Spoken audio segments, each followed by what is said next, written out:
नमस्कार, जस्ट ज्ञान में आप सभी का स्वागत है। आज मैं आपके सामने कक्षा 10वीं का पाठ 11 जो कि बाल गोविंद भगत है, जिसे राम वृक्ष बेनीपति द्वारा लिखा गया है, उसके प्रश्न उत्तर लेकर प्रस्तुत हुई, जो इस प्रकार से है। शब्दार्थ: मंझोला, न बहुत बड़ा न बहुत छोटा, बीच का। जटाजूट, लंबे बालों का झुंड। कमली, कंबल। पतोहू, पुत्रवधू। खरा उतरना, शुद्ध होना। खरा व्यवहार रखना, स्पष्ट व्यवहार रखना। दो टूक कहना, स्पष्ट कहना। रोपनी, धान की रोपाई करने वाला। दादुर, मेढक। निस्तब्धता, शांत और सन्नाटा। टेरना, ऊंची आवाज़ में गाना। संबल, सहारा। अब आपके पाठ्य पुस्तक से संबंधित ये प्रश्न उत्तर जो कि इस प्रकार से है। प्रश्न नंबर 1 है, खेती बाड़ी से जुड़े गृहस्थ बाल गोविंद भगत अपनी किन चारित्रिक विशेषताओं के कारण साधु कहलाते थे? उत्तर: बाल गोविंद भगत एक गृहस्थ थे, परंतु उनमें साधु कहलाने के वाले गुण भी थे। पहला, कबीर के आदर्शों पर चलने वाले थे, उन्हीं के गीत गाते थे, कभी झूठ नहीं बोलते थे, खरा व्यवहार रखते थे। तीसरा, किसी से भी दो टूक बात करने में संकोच नहीं करते और न किसी से झगड़ा करते थे। चौथा, किसी की चीज़ नहीं छूते थे और न ही बिना पूछे व्यवहार में लेते थे। पांचवा, कुछ खेत में पैदा होता तो सिर पर लाद कर पहले उसे कबीरपंथी मठ में ले जाते और वहाँ से जो कुछ भी भेंट स्वरूप मिलता उसे प्रसाद स्वरूप घर ले जाते थे। छठा, उनमें लालच बिल्कुल भी नहीं था।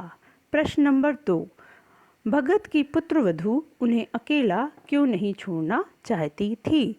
भगत की पुत्रवधू उन्हें अकेला छोड़कर नहीं जाना चाहती थी क्योंकि भगत के बुढ़ापे का एकमात्र सहारा थी और उसके चले जाने के बाद भगत की देखभाल करने वाला और कोई नहीं था। बीमार पड़ने पर कौन दवा पानी देगा? पुत्र की मृत्यु होने से घर में अकेले कैसे रहेंगे? इस प्रकार भगत के पुत्र की मौत से आहत पतोहू अपना शेष जीवन भगत की सेवा करते हुए बिताना चाहती थी। प्रश्न नंबर 3, भगत ने अपने बेटे की मृत्यु पर अपनी भावनाएं किस तरह व्यक्त की? बेटे की मृत्यु पर भगत ने पुत्र के शरीर को एक चटाई पर लिटा कर उसे सफ़ेद चादर से ढक दिया। वह चारों तरफ फूल और तुलसी के पत्ते बिखेर दिए और सिरहाने पर दीपक जलाकर रख दिया। गीत गाकर अपनी भावनाएं व्यक्त की। उनके अनुसार आत्मा परमात्मा के पास चली गई, विल्हनी अपने प्रेमी से जा मिली। यह आनंद की बात है, इससे दुखी नहीं होना चाहिए। प्रश्न नंबर 4, भगत के व्यक्तित्व और उनकी वेशभूषा का अपने शब्दों में चित्र प्रस्तुत कीजिए। इसमें 2 क्वेश्चन पूछा गया है, उनके व्यक्तित्व और उनके वेशभूषा, तो उन्हीं के अनुसार इसका उसी के अनुसार आंसर है। बाल गोविंद भगत एक गृहस्थ थे, लेकिन उनमें साधु सन्यासी के गुण भी थे। वे अपने किसी काम के लिए दूसरे को कष्ट नहीं देना चाहते थे। बिना अनुमति के किसी की वस्तु को हाथ नहीं लगाते थे। कबीर के आदर्शों का पालन करते थे। सर्दियों में भी अंधेरा रहते ही पैदल जाकर गंगा स्नान करते आते थे और भजन गाते थे। वेशभूषा से वे ये साधु लगते थे। इनके मुख पर सफ़ेद दाढ़ी तथा सिर पर सफ़ेद बाल थे।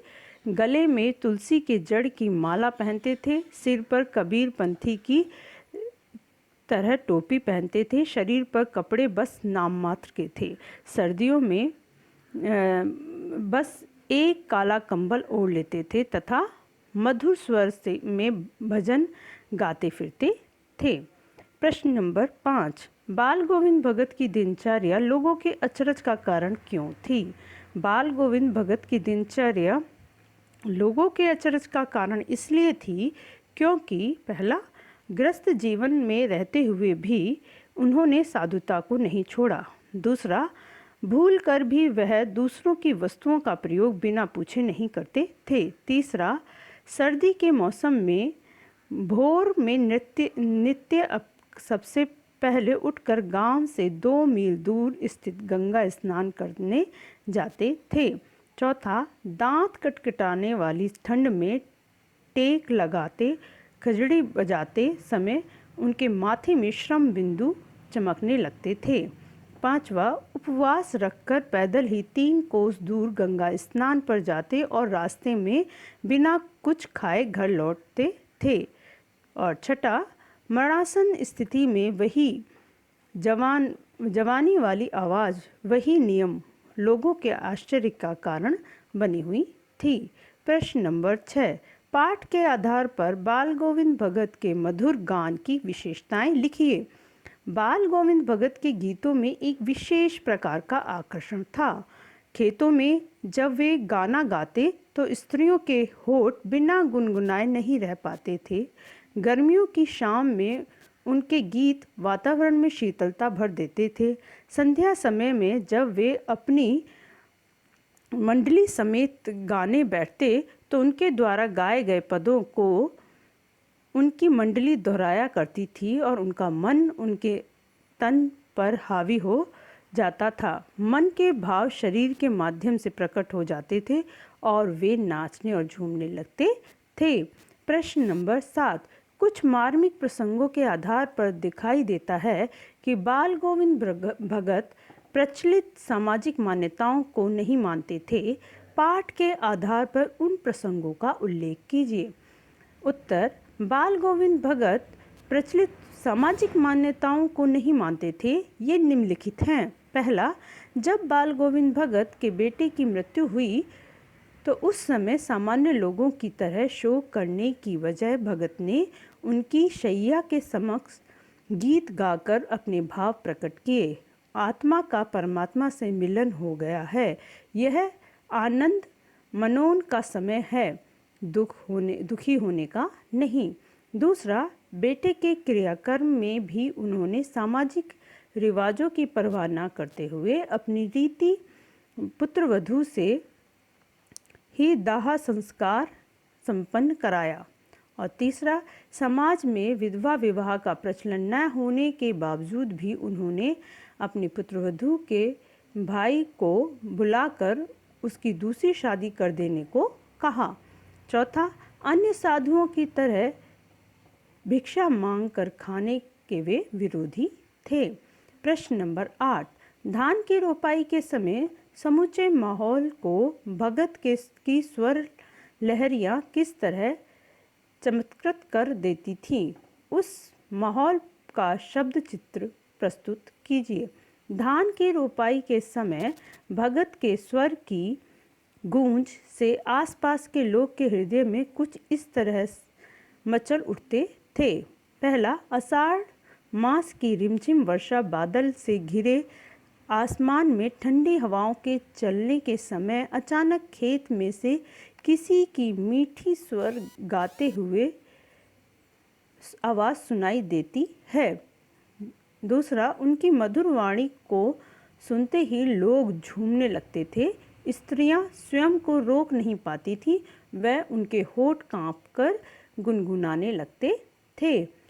तीसरा, मधुर स्वर कान में पड़ते ही पानी में खेल रहे हुए बच्चे झूम उठते थे। खेतों में हल हाँकते कृषकों के पैर एक ताल से उठने लगते। खेत में रोपनी करने वालों की उंगलियां विशेष क्रम में चलने लगती। बाल गोविंद भगत के गाने से संपूर्ण सृष्टि मिठास में खो जाती है। तो इसमें जो मैंने इसमें पॉइंट बनाया, आप पैराग्राफ में भी लिख सकते हैं, क्योंकि पॉइंट से हम इजी तरीके से याद कर लेते हैं, तो इसी वजह से पॉइंट बनाया, वरना ये पैराग्राफ में भी लिखा जा सकता है। आगे दे रखा है रचना और अभिव्यक्ति। प्रश्न नंबर 9, पाठ के आधार पर बताएं कि बाल गोविंद भगत की कबीर पर श्रद्धा किन किन रूपों में प्रकट हुई है। बाल गोविंद भगत के द्वारा कबीर पर श्रद्धा निम्नलिखित रूपों में प्रकट हुई है। पहला, कबीर ग्रस्त होकर भी सांसारिक मोहमाया से मुक्त थे। उसी प्रकार बाल गोविंद भगत न भी इस ग्रस्त जीवन में बंधकर भी साधु समान जीवन व्यतीत कर रहे थे। दूसरा, कबीर के अनुसार मृत्यु के पश्चात जीवात्मा का परमात्मा से मिलन होता है। बेटे की मृत्यु के बाद बाल गोविंद भगत ने भी यही कहा था। बाल गोविंद भगत खेती द्वारा प्राप्त अनाज की राशि को कबीर मठ में भेंट दे देते थे और जो थोड़ा बहुत प्रसाद स्वरूप मिलता उससे अपना गुजारा बसर करते थे।